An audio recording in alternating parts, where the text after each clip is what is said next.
Wow. Hi, everyone. Oh, some people are still joining. So let me just allow them in first.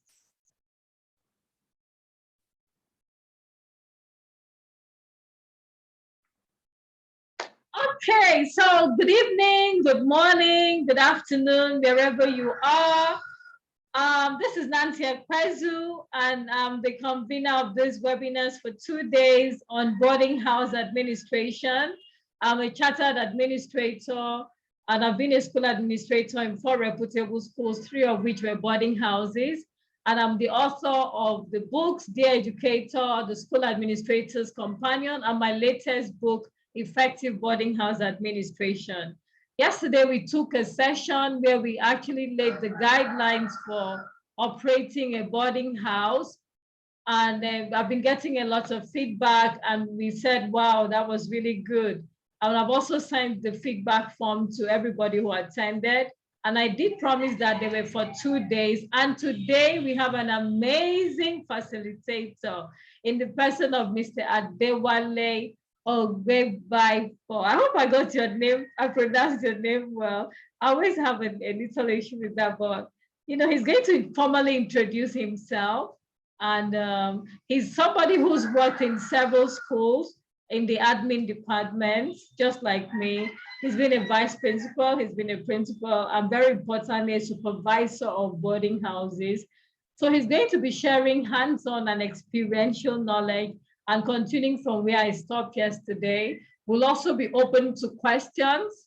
So at the end of this session, we'll have questions where we'll just go on and, I hear from you and maybe share resources at the end. He's very loaded. I've been talking with him in the past 1.5 weeks on all of the things I'll be doing.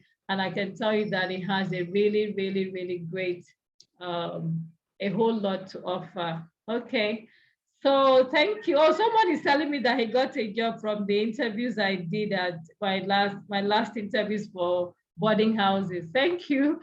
Okay. So I actually recruit for boarding houses just in case your school needs boarding house staff. I just finished recruiting. That was one of the candidates saying thank you, and he's here to gain more knowledge. So without much ado, I present to you the facilitator for the day, and I'm really excited. See, I have my notes here, and I'm really, really pumped up. I'm going to be taking notes just like you because we learn every day. So let's start right away with Mr. Adewale. Please, Mr. Adewale, the floor is yours. Take it and start. Yeah, good evening from this part of the world. It's evening here in Nigeria. I am delighted to be here at Fit Challenge. I was part of the program yesterday, and my sister,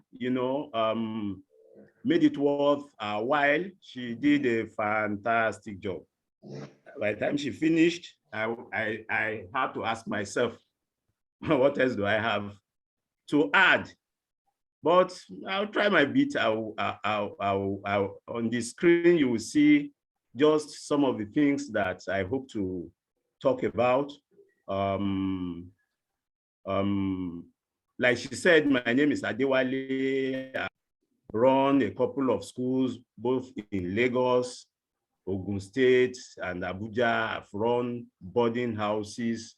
I've had a couple of experiences here and there. So before I start, let me just seize this opportunity to say this, that for every participant in the education industry, it's an opportunity, a rare opportunity to determine what society will look like in the future. It's a rare opportunity to shaping society for both the present and the future. And I don't want us to see it any lesser. And I don't want us to squander such an opportunity. I do tell people, I do tell educators like myself that we build human beings, other professionals build other aspects of society. So it's a real opportunity, and I want us to see it like that. And I want to quickly add that that opportunity is not permanent. You know, a child comes to you, if you're operating in a secondary school from GS1, the child has just 6 years to stay with you. And within these 6 years, you have an opportunity to make the child. You can also, out of carelessness, mar the child. God will help us. So having said that, I will just touch on a few things as I have them on the on your screen. I have talked about passion and commitment and the fact that our motivation comes from the fact that we build human beings. And now, talking about the boarding house, my sister touched on the importance of planning and the fact that many boarding houses are not custom built. Most of the time, when the architect plans a building, he draws what he has in mind, and then once in a while, other professionals have one or two things to add. But the one that most of the time we don't consult with the teachers, the educationists. So you are building a boarding house, and then you don't see any input from those who are going to run the boarding house. This is it's a big gap. So what I'm trying to say is this, that ab initio, whether we are building from scratch or we are modeling, we need the input of those who are going to run the boarding house. And if you look at your screen, we have one or two things. We have one or two ingredients that should be considered in planning a building for the boarding house. For a secondary school, the people that will be are mostly teenagers. And if they are teenagers, they have a lot of energy. They need a lot of ground to play. They need to exercise. It's very, very important. They also need a place to relax. These are some of the things that you need to consider. Another thing that you need to consider, especially at the times that we are in now, is security. You need to put all this into consideration in planning your buildings or in remodeling the buildings that you already have. Now, my sister yesterday touched on medicals.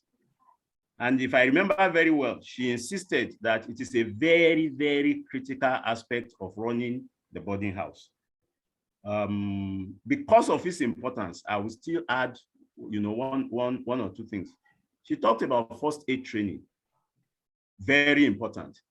Policy, very important. Now, talking about policy, the policy has to be well thought out and it has to be articulated. And she said something. She said it is not just enough to have an articulate policy. The policy must also be the policy must be implemented. I will share an experience with you. Some years back, I was in a school in Lagos. I was running the boarding house. I was in charge of the boarding house. And one of our boys was having pains in the lower part of his abdomen. And then we had a part of our medical policy said that if a child was not responding to treatment within 24 hours, the child should be taken home. Now, I want us to take note of the word taken home, not sent home. Not that the parents will be called to come and pick, but the child should be taken home. So it emphasized the importance of the child getting home. So this child did not respond, and he continued to have this pain in the lower part of the abdomen. So we arranged to take the child home. It was a very difficult decision because at that time there was fuel crisis, but we took the child home. We took the child home. Fortunately, by the time the child got home, the mother was in, and so we handed this boy over to the mother. And then the mother immediately took him to the hospital. On getting to the hospital, the boy was prepared for the theater. He was operated upon. And the operation was successful. Now, why am I repeating this story? I'll tell you. One, The doctor told us that if we had delayed bringing this boy to the hospital for another 24 hours, the boy was going to die. And the death of the boy would have put the school into a very, very big trouble because he was an only child. He was not just an only son, he was an only child. So the fact that we formulated a policy and we lived by the policy saved us all the trouble. So that's talking about policy. Then my sister also said that we should, as much as possible, discourage the school nurse from taking the role of a medical doctor. I agree with that. In fact, I will actually suggest that schools should bring on medical doctors as consultants. These are practitioners who will come into the school probably once in a week and review all the medical cases that the nurse had treated, and then the nurse and the doctor, they put heads together, review these cases, and take critical decisions for the future. Again, she talked about records. Records are very, very important in every aspect of the boarding house, not just the medicals, but every aspect of the boarding house. Because in the day of trouble, it's your records that will save you. I hope we'll have time to still touch on this. So that's a bit about medicals now. Now, she talked about feeding. Yes, let me just say that the place of hygiene in the kitchen cannot be overemphasized, especially in the times that we are in now. I have seen kitchens where carelessly, those who are operating there talk while serving food. This is very, very unhygienic. I think there are simple rules like cover your hair, you don't talk over people's food and all that. Then she also mentioned the challenge of periphery. I will just say a little bit about it. What we have done in the past, and which helped us a lot, was we had a food store, and the food store was kept under the usual professional store regulations. Items coming into the store were recorded, and items going out of the store were recorded. And on a regular basis, we had what we called store audit. Now, if you brought in 50 kilograms of rice and you took out 20 kilograms of rice twice, it is expected that what you have left in your store should be 10 kilograms of rice. Now, if you took 20 kilograms of rice and then you go back to the store and you met only 5 kilograms of rice, somebody will have to explain what happened to the other 5 kilograms. And if another importance of these records is, now I'll just say a bit about the store audit. If, for instance, your students for a long time, they feed on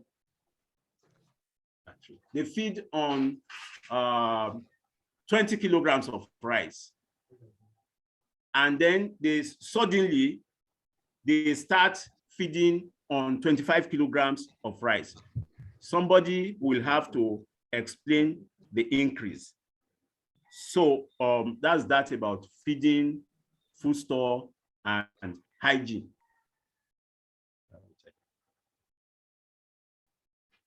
Your battery is running low. Yes. I'm trying to do something about it. Oh, I was even scared. I thought it was mine, so I started checking. It's mine. Okay. Let's now I will have to what? Yeah. I will have to say something about the role of the counselor, especially in the area of discipline. It is unfortunate that most people who operate in this office most often see themselves as mere career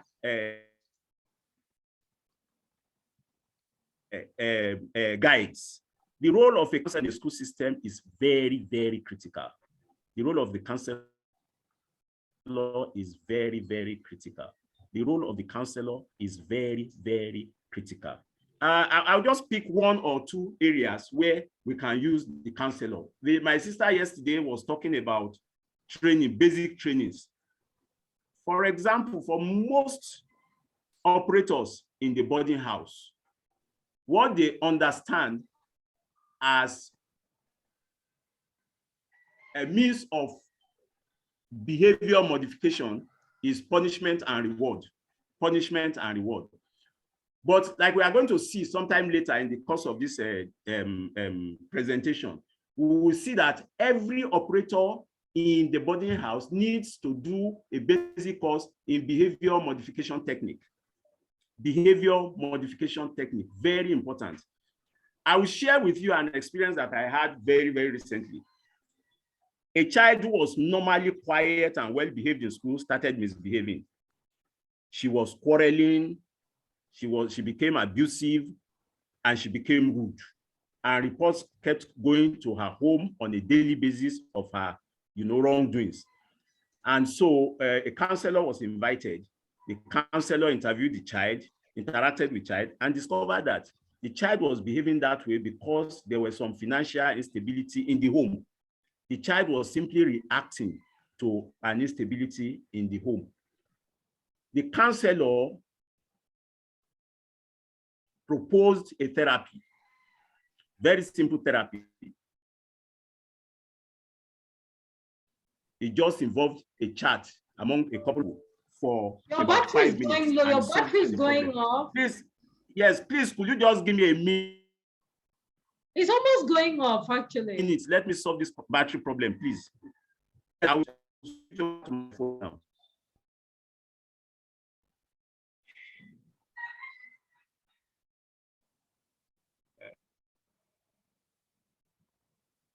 Okay, so I'm sure we've been able to get a few things there. Let me just recap the things that he has mentioned. He has talked about the need to plan the building for the boarding house, that it's not enough to have architects coming to design what the facilities should look like, but the educators who will be working there and should have an input, because they'll be the ones working directly with the children. So they should be allowed to have an input into what the boarding house should look like. He has also mentioned the need to have a playground and then, of course, places for relaxation.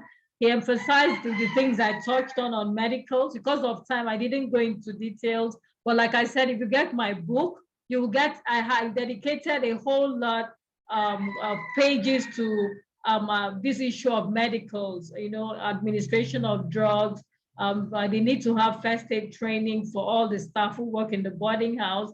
They need to have policies that cover everything about health and medicals. And then they need to also have proper records. And then he added here that we should have a consultant. But what I recommended initially was that every school should have a hospital that they are attached to, where referrals can be done with the consent of the parents. And like he said, if a child does not respond to medical treatment within 24 hours, it is always the best decision to have the parents have the child back. And I like what he said about taking the child home, because sometimes if you wait for the parents, they might delay. We've had cases of things that have happened because parents delayed in coming to pick their children. So the school should take it as a responsibility to call the parents up. Meanwhile, when the child falls sick, you should always give feedback.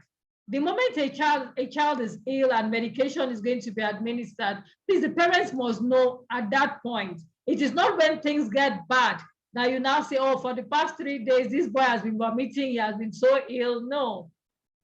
When they are admitted into the school, there should be a consent that they can be referred to a school.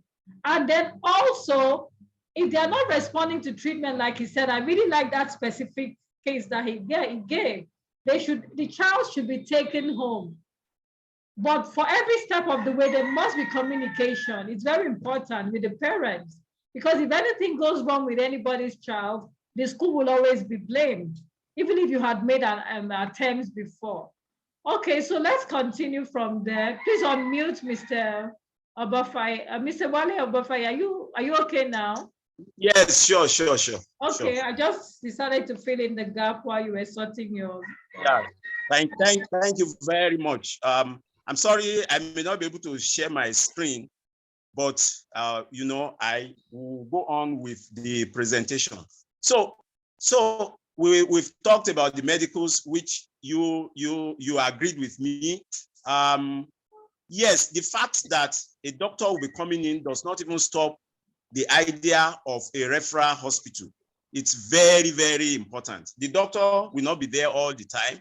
You know, the doctor might be coming in maybe once in a week, but then once in a while, you might need to take the child out to the hospital.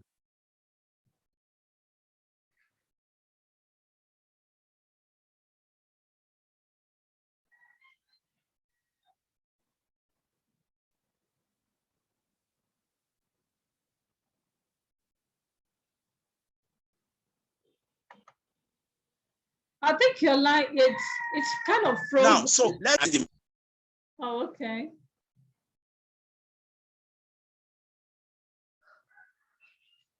Sorry, I'm not hearing you. Unmute yourself, unmute. Unmute. I'm unmuted. Okay. Can you hear me now? Yes, Can you hear please. me? Yes, please. Okay. The macro perspective is a situation where bullying has become a culture within the school. Now, how does this reflect on the child? It reflects on the child because a child was in a junior class, he was bullied. He survived bullying, and now he's a senior, he wants to pay back. So if we are going to address the challenge here, we address it from a macro level. Now, from the micro level is where you are dealing with a particular situation. A particular child is exhibiting bullying tendencies. We have to address it in a different fashion. Now, when we talk of bullying, most of the time, we look at bullying purely from the physical perspective. There are various kinds of bullying. There's the physical bullying, there's the emotional bullying, and there's the economic bullying. Now, when you talk about the physical bullying, of course, we know that means the one that is stronger is inflicting physical hurt on the one that is weaker unjustly. When we talk of emotional bullying, there's no physical contact, but then there's a hurt that is being passed from a stronger person to a weaker person. And studies have shown, actually, that whereas there is more physical bullying among boys, we have more emotional bullying among girls. Then we also have the economic bullying. The economic bullying, I was in a chat room this afternoon, and some parents were complaining that their children, the things they took to school, half of them they did not bring back home. Most of those things had been taken by the seniors. I call this economic bullying. Now, let's start from where we started from, the macro level, where you have bullying as a culture in the school. It becomes very, very challenging to deal with. But it is not an impossible situation. There are means and ways where we can interact with the students, we can interact with the home, and we can reduce this to its barest minimum. Here, the counselor again has a very, very important role to play. Now, at the micro level, which is a bit less challenging, all we need to do is to find out why the child is bullying in the first instance. Most of the time, if we have a situation like this, the bullying tendency was probably learned. How do I mean? Many a times, even from home, we have an older sibling bullying a younger one. And permit me to say, there are times when this is even learned from the parents. We have situations where spouse A bullies spouse B, and then the children just copy from there. What we can do is to address this from the root, and we'll talk about it. We are going to talk about communication among the socialization circle. We'll get there. What we do here is we address the issue from the root. We address it from home. If it's coming from home, if it was learned in school, we address it from the school. Now, of course, physical bullying. Physical bullying we may have to get very, very close to the children to be able to detect a child that is a victim of physical bullying. A lot of times, the children don't speak out. Same with emotional bullying and also economic bullying. So in all, I am sure that if the agents of socialization, members of the socialization circle, if they cooperate, if they work together, these issues may be reduced to their barest minimum. And that takes me to the socialization circle. The socialization circle. My sister, when she was talking yesterday, she said that there has to be regular communication between the boarding house and the parents. I agree with her, absolutely. In fact, this is what I would recommend. Now, most schools have functional PTAs. And at the PTA level, what is discussed is usually developmental issues. But we need to go further than that. We need to engage the home. We can have a gathering like a parents forum. That's what I called it, where I have operated it before. We call it a parents forum. Now, what do we do in this forum? We are not talking development. We are talking what the school is doing. For example, we could come together and discuss medicals. We come together, we discuss medicals. We tell the home, the parents, represented by the parents, we tell them what the school is doing about medicals. These are our policies, and these are our reasons for formulating such policies. We tell them what our policies are concerning discipline. These are our policies, and these are our reasons for formulating such policies. We tell them what the guidelines, what our boarding house guidelines are. These are our guidelines for our boarding houses, and these are our reasons for formulating this. Now, we tell them what our security policies are. This is what we are doing about security, and this is why we are doing this about security. Now, how does this help? It helps because when the home knows what the school is doing, it is easier for the home to cooperate with the school. Then it also reduces friction between the school and the home. Because again, remember that the school has explained to the home why the school is doing what it is doing. So we have a regular communication between the home and the boarding house. Now, if you look at our, by the time you see my screen, you will see that another member of this circle is the peer. The peer plays a major role in the socialization process. So how do we handle the peer? There's this thing that psychologists call social matrix. Unfortunately, most schools have not been paying enough attention to this. Every school should have a social matrix for every small group. The social matrix tells you what the group dynamics are. The social matrix tells you how the group movement behaves. And with this, you will be able to use the peer influence over each child to help the socialization process. So we need to have a social matrix drawn for each of the school. Finally, I will just talk about documentation and report writing, and then I'll take questions. Now, report writing is very important. My sister mentioned it yesterday. I think that from the boarding house, reports should actually come on a daily basis.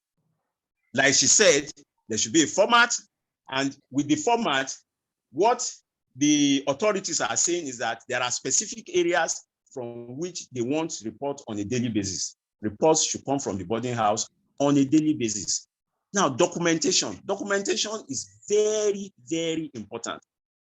I'll just share an experience with you. I once worked in a school where I had a student whose parent was a big shot within the lottery industry.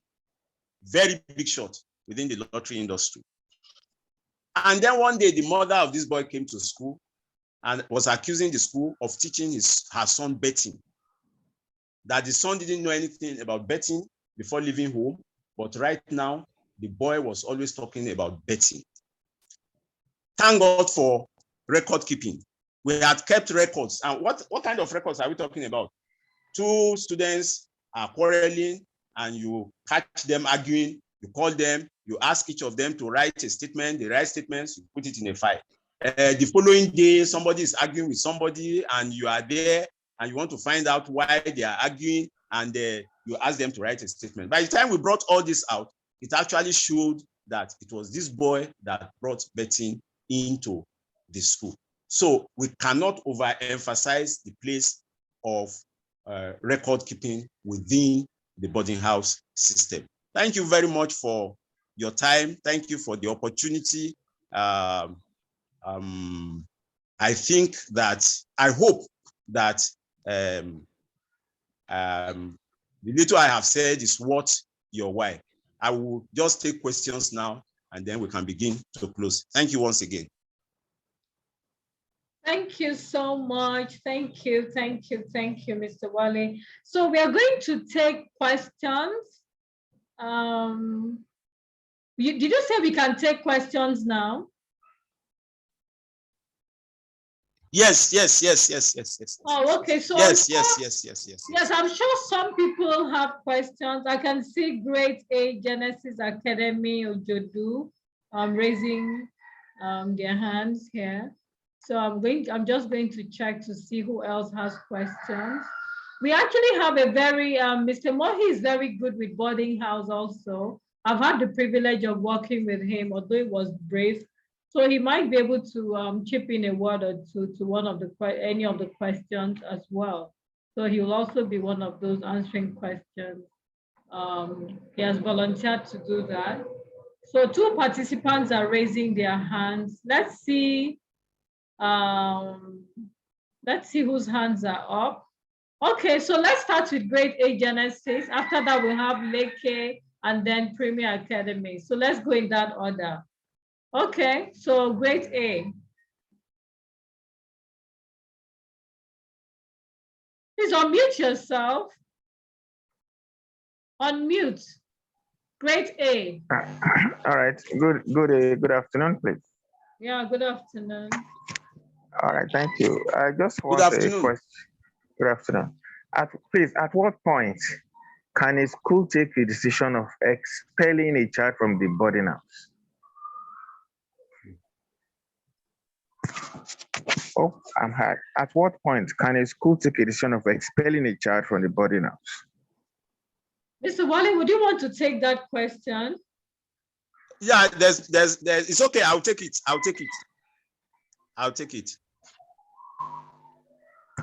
Thank you very much for that question.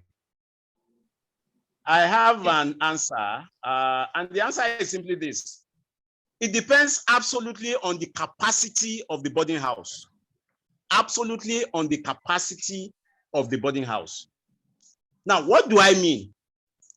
In one of the schools where I ran the boarding house, we had a situation of a wrongdoing. And the most popular recommendation was that the boy should be expelled from the boarding house. I think I was the only one on the board. The issue got to the board level. I was the only one on the board who thought that this boy should not be expelled. And what was my reason? My reason was simply this. If you remove him from here, where are you taking him to? Ladies and gentlemen, let's face it. Every school setting has a very huge responsibility to society. Yes, you could expel this child from the boarding house, and if you do, suppose he goes to the motor park and becomes even worse than when you sent him away. You are sending him away from the school system because you don't want him to influence the other children. Now he goes into society, he gets influenced, and he influences the bigger society. However, if in a bid to protect a child, a school now harms itself, then the school has put itself into danger. The boarding house has put itself into danger. So what am I saying? It depends absolutely on the capacity of the boarding house. If the boarding house has professionals, if the boarding house has people who are skilled, who are able to deal with the situation of the child, when I say deal, who are able to help the child to change from whatever misbehavior, then the child can be retained one way or the other. A plan is put in place and the child is rehabilitated.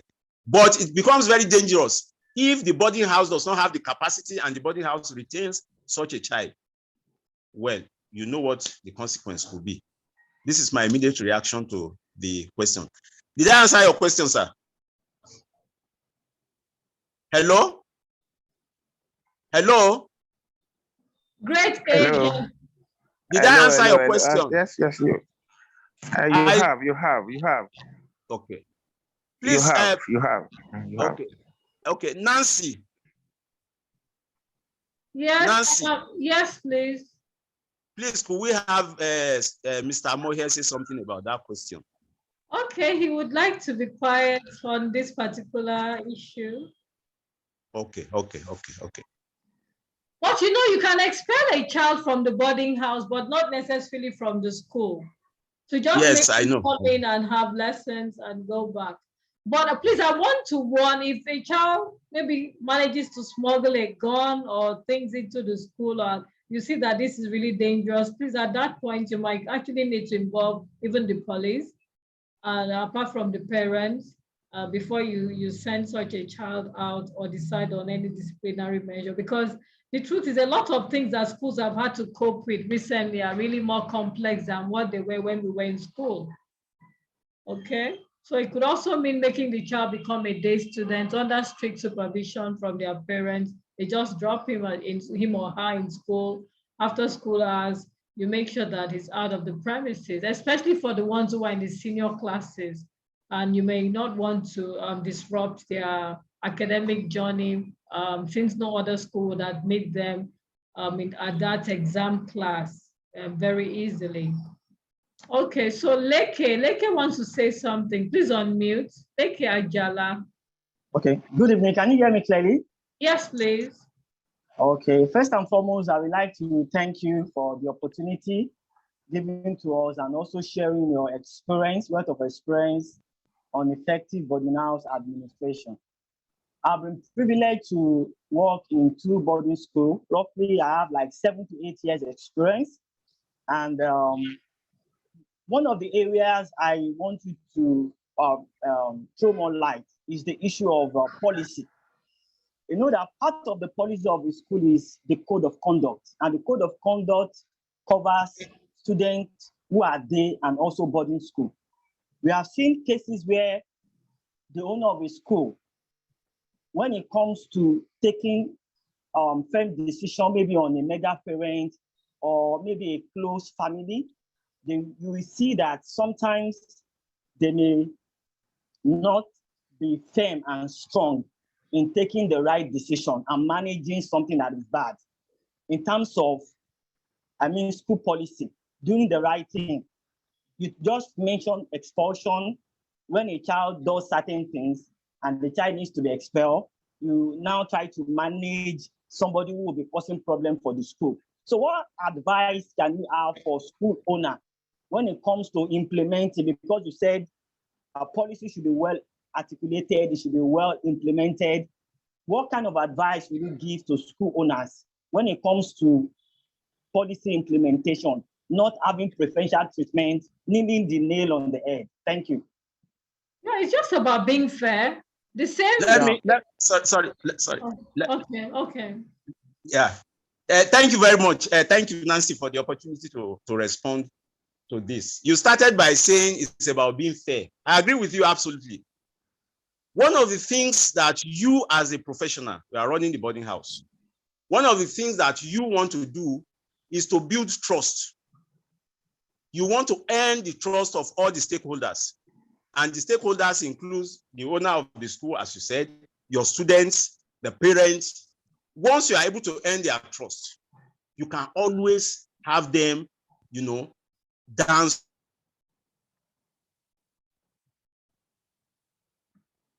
Sorry, you need to mute. You need to unmute. Sorry, you need to unmute. Okay, yeah. Sorry, I take it again. Okay. Thank you very much, Nancy, for the opportunity to respond to this. I'm very interested because I've had similar situations in the past, you know. And like I was saying, the first thing you do on taking on a job like this is to earn trust. You need to earn the trust of all the stakeholders. You need to earn the trust of your students. You need to earn the trust of the parents. You need to earn the trust even of your employer. I've had situations in the past, and it wasn't once, it wasn't twice, it wasn't 3 times. I've had situations where I had to take disciplinary measure against people who were close to my employer. And thank God for grace, because yes, there were oppositions, but I stood my ground. And like Nancy started, she said, there's a need for fairness. It was very clear that I was being fair. It was very clear that if it had happened to any other person, I would have taken the same decision. It was very clear that I was doing what I was doing, not for my personal interest, but in the interest of the school. It was also clear that I was determined in what I was doing. Now, generally in managing people, we need to be loving, we need to be fair, and we also need to be firm. In situations where I have found myself with this kind of challenge that you described, by the time we had the first situation pass, the second situation pass, everybody got to know. It was clear to everybody that, look, this person may be loving, this person may be kind, this person may be fair, but this person is also firm. And then it became easy for me to implement whatever policies the school handed over to me. So in summary, you need to earn trust. Once you earn trust, the issue of how close you are to your employer or how close somebody that needed disciplinary measures is to the employer will not be a big challenge. I hope I have addressed your question. Hello? Hello? Hello? I think he's muted. Everybody's actually muted now because of what happened yesterday. Okay. So I want to know if I answered this question. You can send it in the chat box so it is here. Let's hear from the chat box. Okay, so Premier Academy, please unmute and ask your question. Who asked this last question? Please check, send in the chat message to know whether it was actually properly answered, if you're fine with it, or if you need any other contribution. So Premier Academy, can we hear your question, please? Good evening, ma'am. Good evening. Yesterday, you talked about formulating policies for the boarding school. Yes. For the boarding house, rather. And then you talked more on the implementation. Okay. And here this evening, your co-facilitator is talking about not following what is written in the policy. No, I don't think he has. I haven't heard him say that you shouldn't follow what is in the policy. No, I didn't say that. I definitely didn't say that. He said if a policy says expel a child for doing a particular thing, that you can still say that child should be detained in the school. So what did you now say? Now, let's go back to the issue of policy. I said that a policy needs to be well thought out and it should be articulated. Now, the policy, and I also said that when the question about expelling a child from the boarding house or not was raised, I said it will depend on the capacity of the boarding house. Now, what it simply means is that the capacity of the boarding house will influence the policy statement. The policy will be formulated based on the capacity of the boarding house. Have I addressed your? Let me come this way. So maybe you understand better. Let me come this way.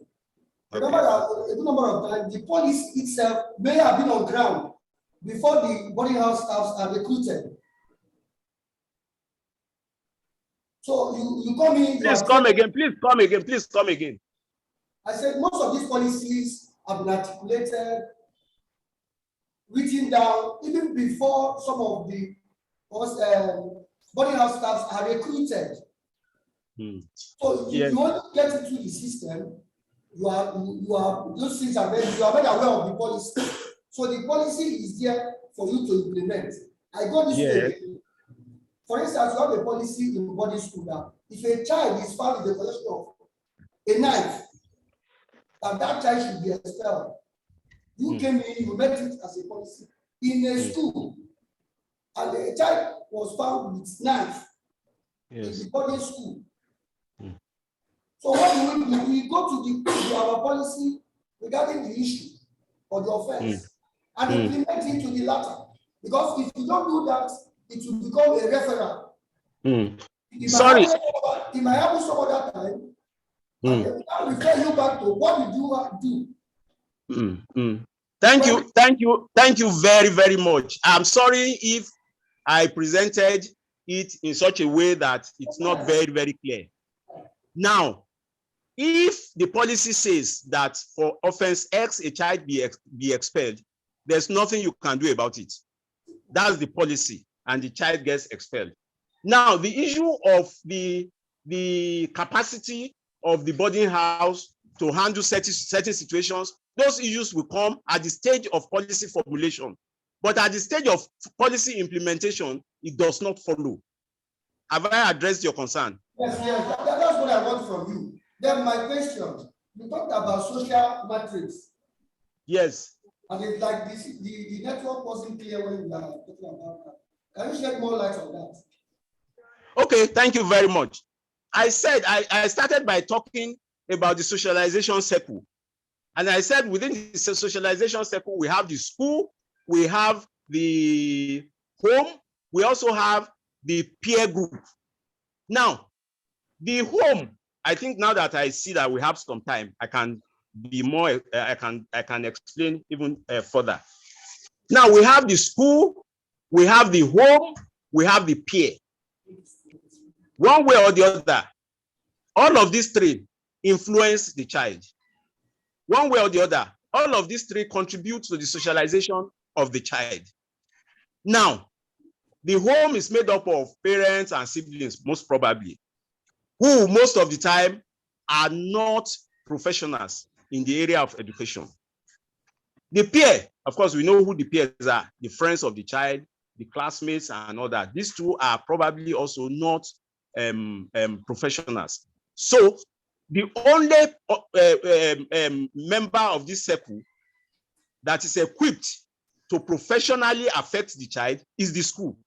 And so what I am recommending is that the school should not just affect the child, the school should also affect the other members of the socialization cycle. That is the home and the peer. And how does the school do this? I talked about influencing the home. The school will influence the home by regular communication with the parents. And if you remember, I mentioned the parents forum, where the school communicates to the parents what the school is doing about discipline, what the school is doing about medicals, what the school is doing about feeding, what the school is doing about this and that. Then when it comes to the peer, here we need to determine who are the peers of a particular child. And that's where the issue of social matrix comes in. We want to know who influences a particular child and who a child is influenced by. And once we know this, we'll be able to use these influences to actually help the child in the socialization process. Have I been able to address your question? Yes. Hello, Mr. Ajala, have I addressed your question? Yes, yes. Hello? Yes. Okay, thank you very much.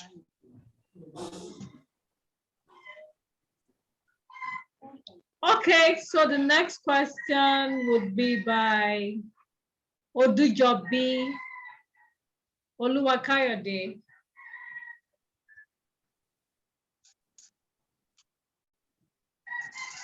Yeah. Good evening, everyone. Good evening. Good evening. Yeah, thank you so very much for this opportunity. I mean, it's a very rare one. And how I really wish that I have a lot of people around me who are able to be part of this, but unfortunately, they are not. However, I had listened to the episode of yesterday and that of today, and I am very, very concerned about a situation where a school is a full burden school. And what I mean by that is there is no situation or condition for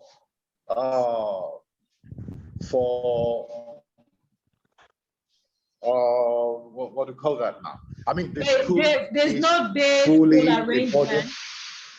Yeah, there is no day student. Okay. And we have an issue where a student had to be expelled in such a situation. Well, Mr. Wale had painted a scenario of the student becoming a day student. But should the school be a full burden school? What happened to such students in that kind of situation? That's my question.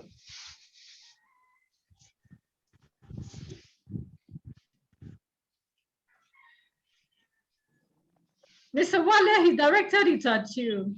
Okay, I thought you are going to address that. I could keep it something when you're done. Yeah, it's your day today, so I'm okay. So thank you very much. Well, like I said earlier on, these are some of the issues. These are some of the questions that could have been raised at the point of policy formulation.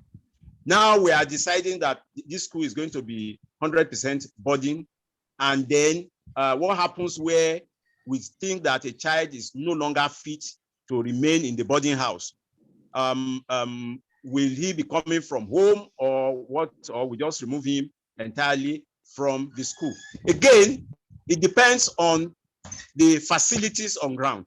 Now, if the school has facilities to keep a day student, like you said, the school is fully boarding. If the school has facilities for a day student, the child may be removed from the boarding house and the child will be coming from home. But in a situation where the school has not made provision for day students, it may be advised that the child just leaves the school entirely. But like I said, it should not be on a one situation scenario. It should be a policy issue. This decision would have been taken from the point of policy. Now, why the issue of policy? I'm talking about the policy because if we decide that, okay, where we remove a child from the boarding house and we want the child to be coming from home, what are the things that we need to put in place to take care of this child? It will have been decided, and such things will have been put in place. On the other hand, if we decide, okay, look, we cannot bend over backwards to put these things in place just because a child has misbehaved and has to be coming from home, then a child who does not fit into the boarding house will then have to completely leave the school. Have I answered your question, sir? Have I answered your question? Mr. Wale, you have answered my question. Yes, you did answer my question. But I think it's linking or bringing up another issue. Now I am thinking of a situation where the student is in examination class. He had misbehaved, and the policy of the school says, look, you've got to be expelled. And this is a full boarding school. What happens in such a situation? Okay, Okay, you answer. No, please go ahead. Go ahead. I actually wanted to say I was going to pass it to you. And then you started talking. Because of the circumstances, like during exams, it's only the student has a right to complete his exams, first of all, because it's been paid for.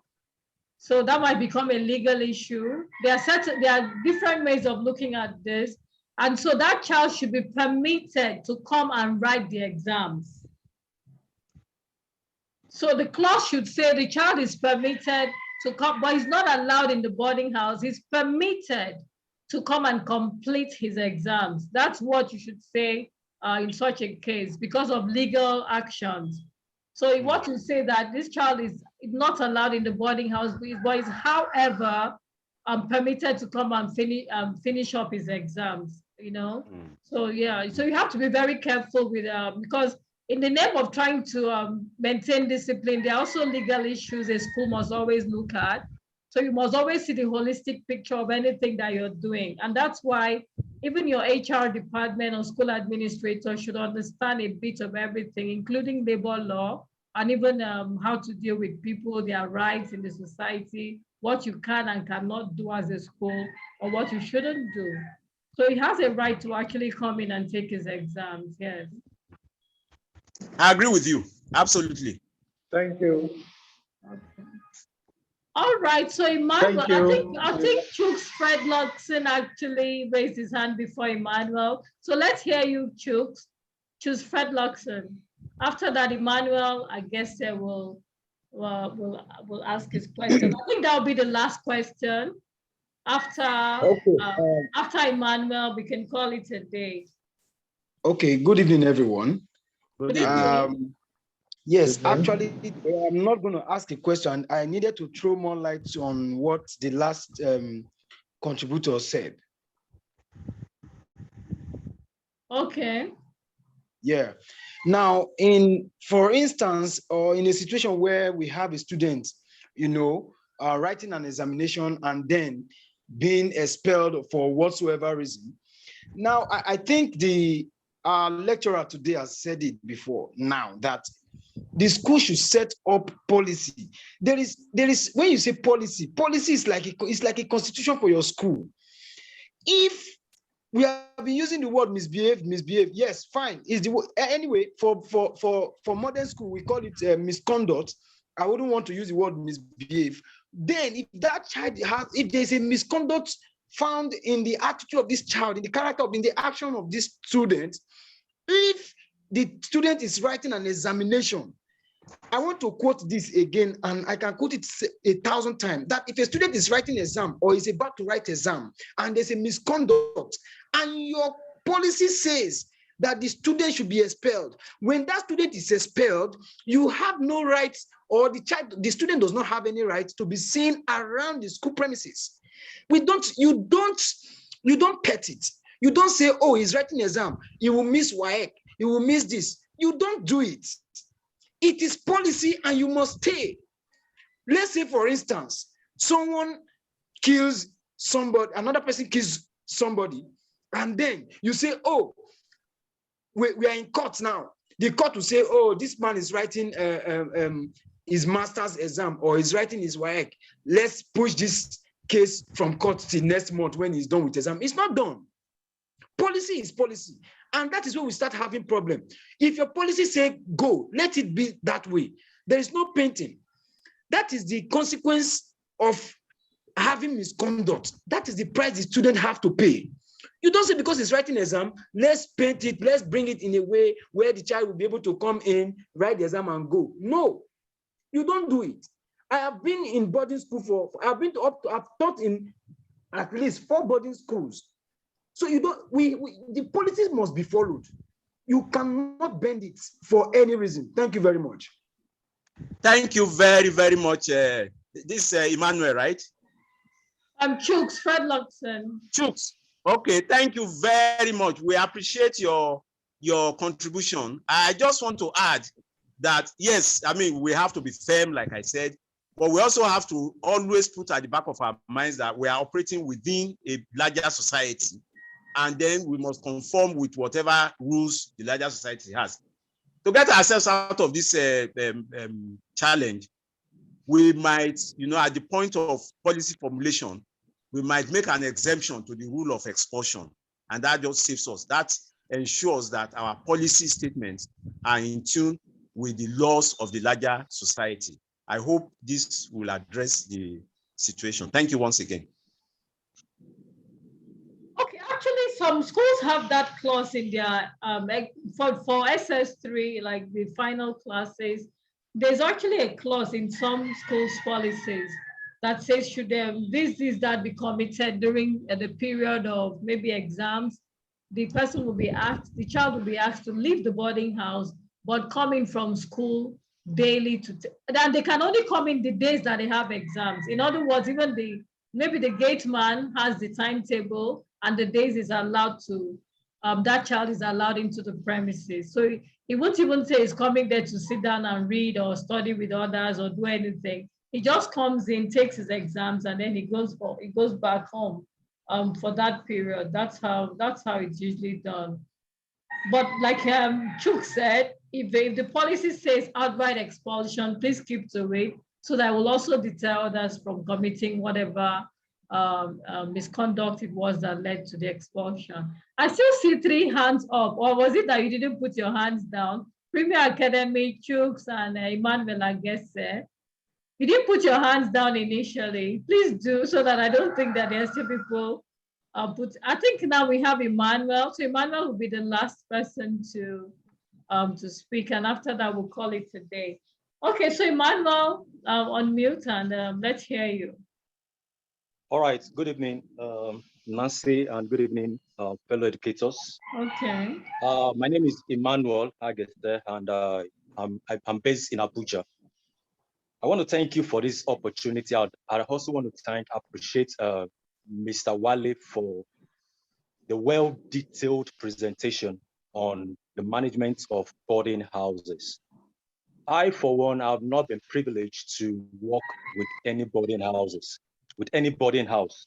But one thing I've come to discover is that the issue of bullying cuts across the entire school system, either day school or boarding school. It's cut across.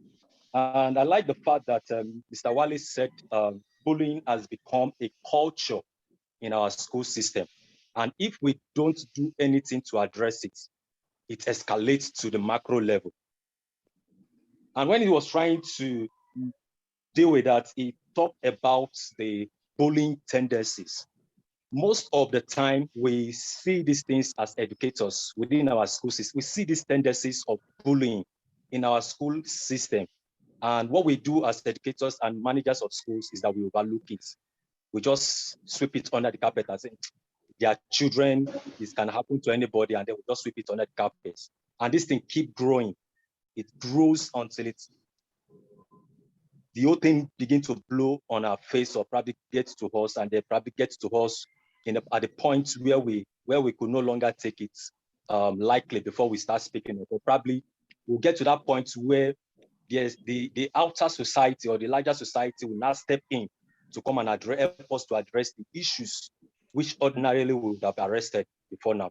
Now, from all what we have been discussing since yesterday, it is clearly obvious that the school system is a very complex system. The school system is a very, very complex system because we are dealing with children, we are dealing with the parents, we are dealing with teachers, and we're also dealing with the government. So whatever thing we do, these stakeholders, they are interested in what we are doing. So if we do the right thing, it will go all over the place. And if we do the wrong thing, it will also go all over the place, and the government and the parents will come after us. So if we don't do anything to address some of the issues that is confronting us as a school, it will not go down well with the school system, because the way it is going these days is getting out of hand. And the discussion for today has been centered on policies, developing policies and implementing policies. And that is what the school needs, so that we can have a conducive, safe, and friendly environment for each and every one of us, even the children, the parents, the teachers, and also the management staff. So if we don't set policies, to govern our activities in the school, it will lead to a lot of disaster. So I want to ask a question with respect to what Mr. Wale said when he was trying to talk about the agents of socialization affecting the child. He mentioned the family, mentioned the school, and he also mentioned the peer group.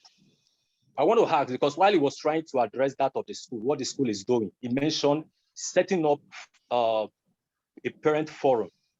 Now, I want to ask, setting up a parent forum to tell them what you are doing with issues of disciplinary activities, with issues of medicals and all the rest. Are you setting up that forum that forum in order to get the parents to give in their inputs. Because I had a situation whereby at every time we want to do something in school, we want to get the parents' opinion. And it gets to a point we could no longer take decision without the parents. No, it now gets to the point whereby the parents are not the one running the school for us. So right now, what we are trying to do now is take back our school from the hands of the parents, because at every point in time, they want to make decisions for us. They want to tell us what to do and what not to do.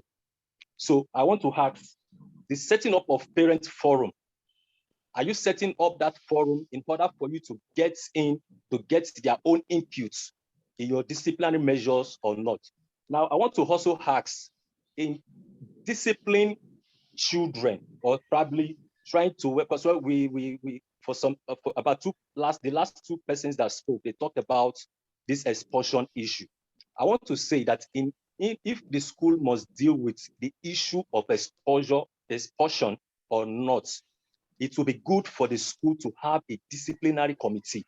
And in that disciplinary committee, it will be wise for the school to involve, to at least to get a representative from the police, and also get a representative from maybe the school lawyer or something, so that at every point in time they want to take decision, it will look as if it's the educators, the teacher, or the boarding house supervisor, or the boarding house manager that is against this particular child.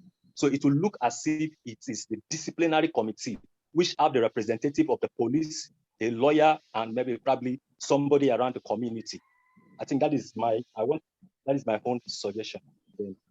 Question. Okay. Thank you. Yeah, thank you so much for that. It's actually a contribution you've made, more like a contribution than a question.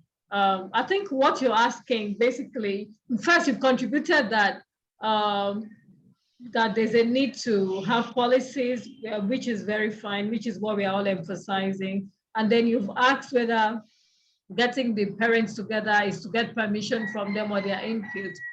Well, I want to say that in boarding houses, you should, just like you have a PTA, you should also have a the boarding parents association, because there are some things you cannot discuss in the open house that are strictly for boarding parents. You should have a forum where these people can actually interact, and you hear from them and also communicate with them. Yes. And if possible, have training. Have also training sessions for them. In fact, there should be induction of parents as well, just like you have for the students. You should be able to have meetings with them when their kids are coming to the boarding house to lay out the expectations that the school has from them. When you send mails, you expect that they respond. When there are complaints, you expect that they let the right person know. So there must be proper communication. It's not only to get their permission or whatever. It's also to always inform them about what is going, so that it helps to build trust. And for a time like this, where people there's a lot of heightened fear about the boarding house, it's a very good time to have meetings with parents to actually know what they think of your boarding house, what their fears are, what you can do to help, and also improve on the communication with them. Because the fear is that people might be withdrawing their kids from boarding houses soon. Maybe in the next step, we might have a reduction. So you need to build trust.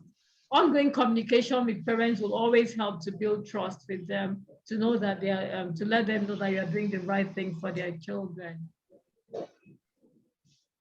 Oh, right. Okay. Mr. Wale has a question. Okay, wants to say something. Okay, unmute. No, I just want to say something. I want to make a contribution to the last speaker. Thank you very much for that question. Nancy has almost exhausted my response to the question. But I just want to add that, you see, whether at PTA level or at parent forum level, the school will need to interact with parents. And the school will have to manage that communication very well. Where the communication is not well managed, it can be problematic. I remember in the mid-90s, a PTA actually took one of the topmost schools in Lagos to court over increase in fees. It was as a result of mismanaged communication. So the forum that I recommended, yes, that forum is not to take permission from the parents. it is to help the parents to be able to help the child. Remember that we are the professionals here. The parents are professionals, but maybe in some other fields. So you want to use your profession to help the parents, to help the child. Because again, like you said, the home is an agent of civilization. If communication is not well managed, it can be counterproductive. So in communicating with the Unmute.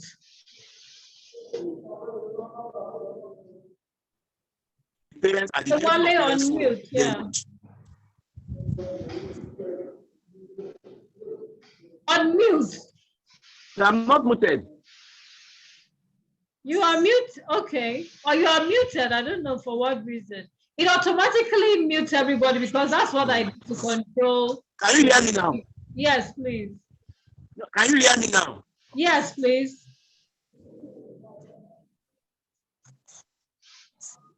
Unmute.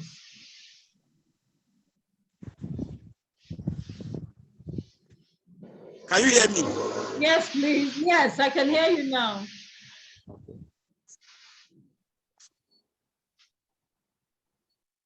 I can hear you. Please talk, yes. Okay, no, I've addressed. Okay, let me repeat myself. I said that you have almost exhausted what I wanted to say. And all I just need to add is that for every communication, there must be effective management. Whether at PTA level or at parents forum level, if the communication is not well managed, it can be counterproductive.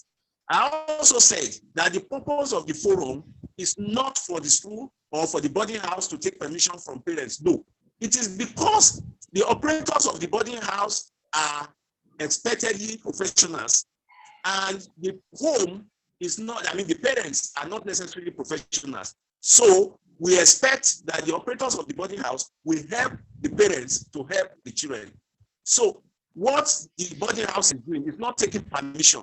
The boarding house is actually educating the parents so that the parents will be able to educate the child. So it is not a forum for taking permission. I also made reference to a situation in the mid-90s. There's this school in, is it Lagos or Ogun State? Either Lagos or Ogun State. In the mid-90s, the school increased fees, and because communication was not well managed, the whole issue ended up in court.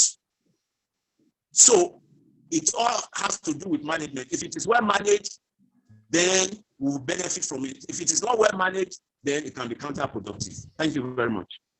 Okay, I think we are done for today, but please remember my books, Dear Educator, The School Administrator's Companion, and my current book, Effective Boarding House Administration. After yesterday's session, some people started contacting me to come and train their schools. One school in Ogun State, and I think one in Abuja. I think the earlier you book, the better.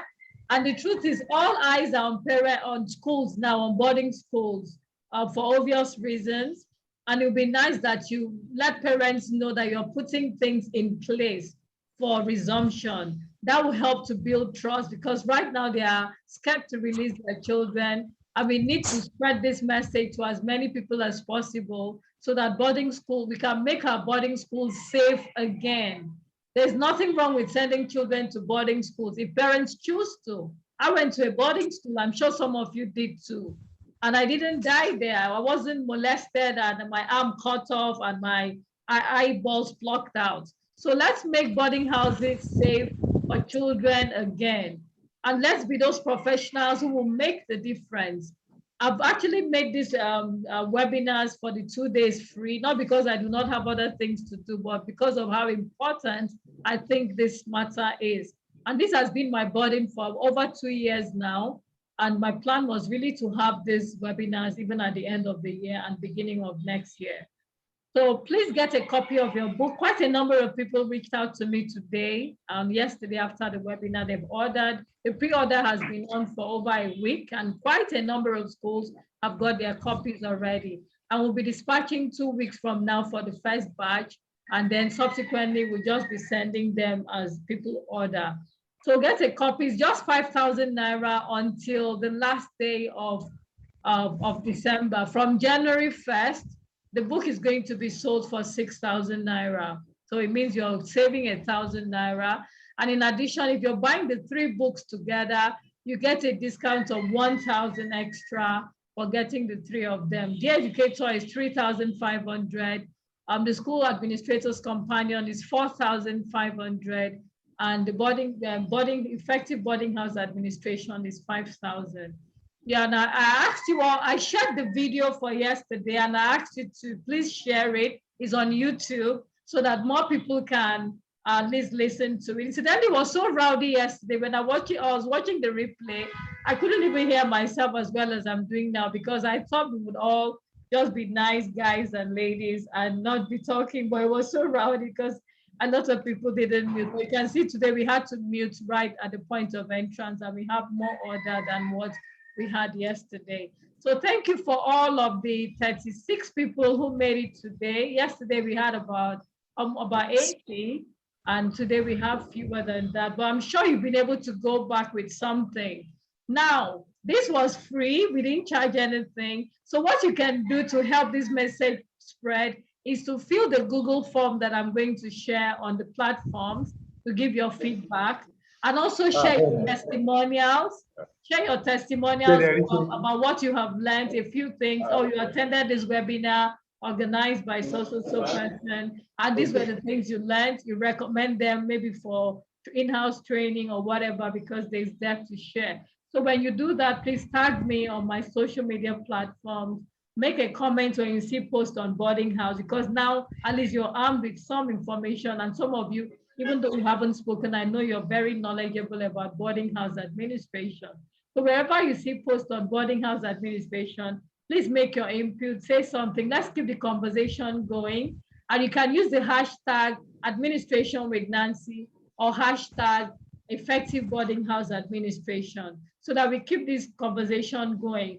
You know, Nigerians get spurred on when something happens. Everybody go, after that, it just dies down. This is actually a campaign. It's not just about one school getting trained and doing it right. It's about all of our schools in our climes getting it right with boarding schools. We do not want boarding schools to die. I went to a boarding school and the school is still there. Some of you went to boarding schools and they are still there. If we close all the boarding schools in Nigeria, our parents withdraw all their children, then there'll be trouble. Because one of the things that boarding schools do is that a child can live in maybe Abuja and go to school in Lagos, or live in Lagos and go to school in Ogun State, and also learn the cultures of other people. There are advantages to being in a boarding house. Let's not let those advantages die just because one or two things have happened, or because we have some bad eggs amongst us, or people are not professional or ethical enough, or for whatever reason. But let's keep it professional. Let's see this as something beyond earning a salary, and actually get trained and do the right thing. So we are available to train you.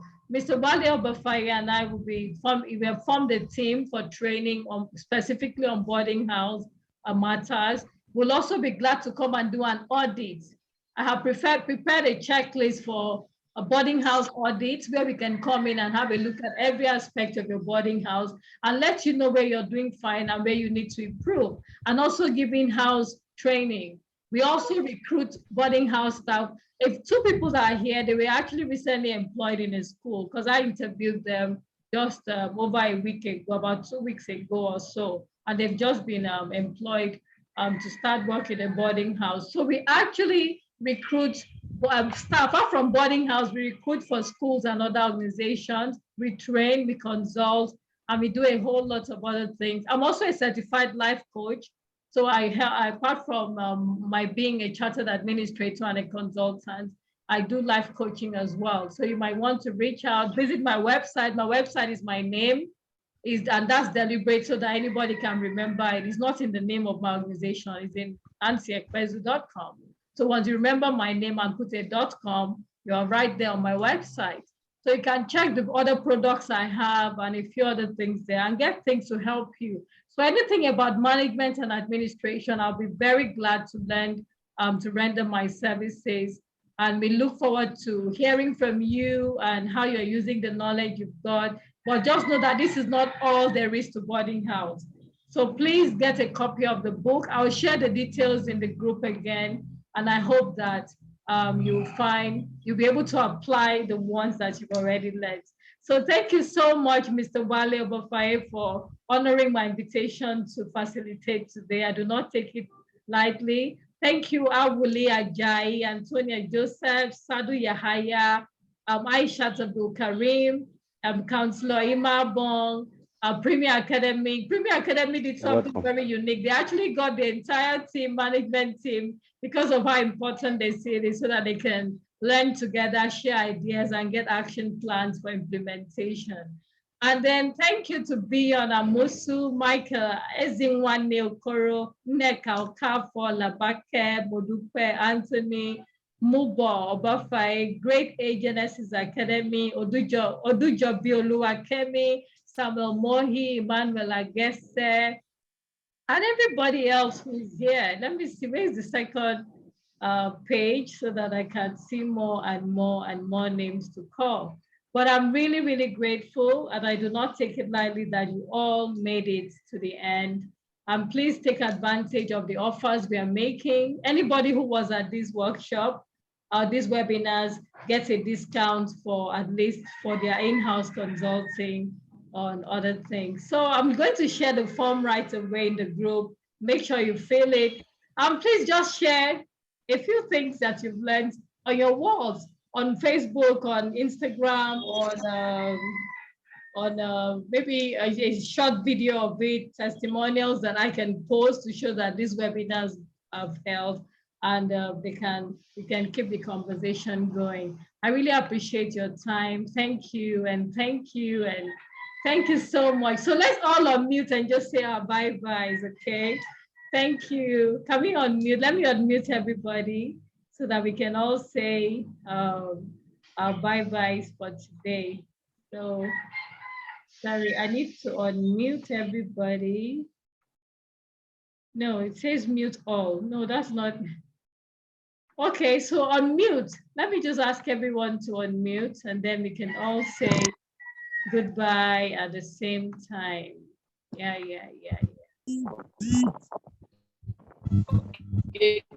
Okay, so have you unmuted? Bye, Nancy. Yes. Yeah, thank you so much. Thank you. Thank you. So much. Thank you, Nancy. Bye. Yeah, bye-bye. Bye. Thank you. Bye-bye. Thank you so much. Thank you so much. See you Bye-bye. again. Yes, please share what you've learned on social media. Say a word or two. Visit the website. Bye. Subscribe to the Thank YouTube you. channel. And thank you. God bless you. Bye. Thank you so Bless much. you. Bye. Thank you, Bye, Mr. bye, Wale. bye. Bye. Thank you, Mr. Wale. You. Thank you so much, everyone. Okay, all right, thanks. All right, so I'm ending right away, and it's